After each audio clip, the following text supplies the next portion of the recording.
Nagtinabangay ang mga ginikanan ug uban pang hingtungdan sa pagpanghinlo ato sa paglusad sa Brigada Eskwela 2023 sa DepEd Davao City Division sa Manambulan Elementary School. Nanawagan sab ang mga eskwelahan og tabang sa pagtukod og makeshift classroom. Ari ang report ni Argil Relator. Let the Brigada Eskwela 2023 begin!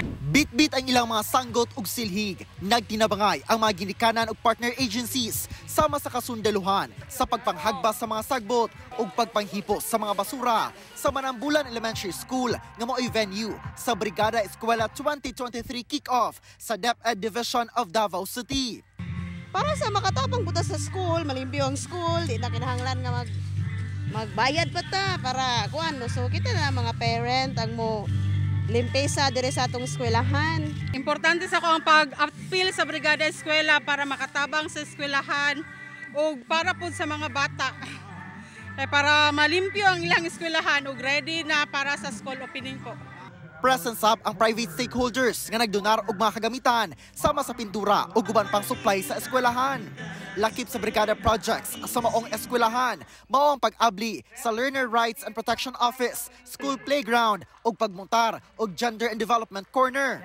Now, in the development of children, we will start, of course, improving our school facilities, that we make our schools ready for the opening of classes.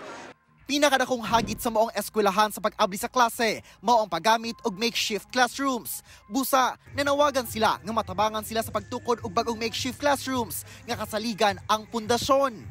Lisod jud siya actually, sir. Pero as a teacher, nalingkamot pud ko nga ang mga bata na makatunan ug kanang comfortable sila. Kanang although aircon siya, pero something dili pa siya okay kasi sira jud talaga siya. Naami kulang duha kay nangaguba naman ang uban, no? Pero karon nga Brigada Eskwela apilo na mo na siya pag-repair, hopefully ma-realize.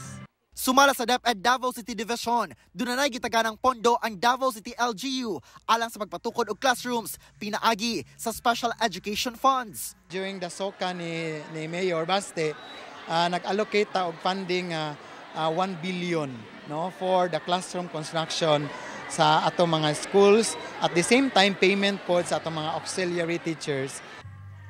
Sama sa African proverb nga it takes a village to raise a child, kinahanglan gayod ang pakitambayayong sa mga komunidad sa pagmatuto sa kabataan sulod sa eskwelahan ug usa sa mamaagi sa pagtabang mao ang pagsalmot sa Brigada Eskwela. Kauban si Metro Awing sa kamera. Ako si Argil Relator para sa One Mindanao.